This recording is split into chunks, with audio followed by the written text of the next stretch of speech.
Hello everyone, আমার শাশুড়ি মা গিয়েছিলেন ননদের বাড়িতে, আর কালকে এসেছেন ঘরে। তো আমি বলেছিলাম মা আমার জন্য পরোটা আর ঘুগনি নিয়ে আসবেন। তো উনি দেখো আমার জন্য পরোটা ঘুগনি নিয়ে এসেছেন, আর এখানে 3টা পরোটা এনেছেন আর ঘুগনি এনেছেন। তো আমি বর আর ছেলেকেও দিয়েছি একটু, আর আমার দেওর, আমরা সবাই মিলে খেয়ে নিয়েছিলাম। খুব স্বাদের ছিল খেতে পরোটাটা। আর তারপর দেখো শাশুড়ি মা ননদের বাড়ি থেকে জাম নিয়ে এসেছেন।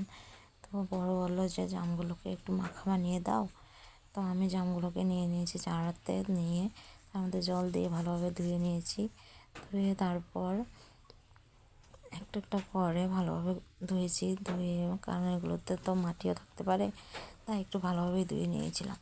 তারপর উঠিয়ে একটা বাটিতে নিয়ে নিলাম, নিয়ে জামগুলোকে একটু ফেটিয়ে দিলাম হাত দিয়ে। একটা একটা করে আমি হাত দিয়ে ফেটিয়ে, সবগুলো ফেটাইনি, কারণ পরে তো এমনিতেই যখন মাখা বানাবো তখন সবগুলো মিক্সড হয়ে যাবে, তাই আর সবগুলোকে করিনি। ওইরকম কয়েকটা জামকে আমি হাত দিয়ে ফেটিয়ে দিয়েছিলাম। আর তারপর তার মধ্যে একটু লবণ, লঙ্কা গুঁড়ো, তারপর তেল, কাঁচা তেল একটু দিয়ে আমি একটা থালা উপরে দিয়ে ভালোভাবে নাড়িয়ে নিচ্ছিলাম। এরকমই তো জাম মাখা করে। আর রাত্রিবেলা যেহেতু করেছিলাম, আমি খাইনি, আমার বর খেয়েছে আর বাকিরা সবাই খেয়েছে, আমি খাইনি। আমি এইসব এতটা ভালোবাসি না আর কি, তাই আমি আর খাইনি, তো ওদেরকেই দিয়েছিলাম। আর দেখো আমি কীভাবে জাম মাখা করছি, তোমরা কি এরকম জাম মাখা করে খাও? আর এই যে আমি জাম মাখাটা করে দিয়েছিলাম, তারপর ওরা খেয়েছে, বললো যে খুব টেস্ট হয়েছিল খেতে, কিন্তু আমি খাইনি, তাই আমি বলতে পারবো না টেস্ট হয়েছে কি না।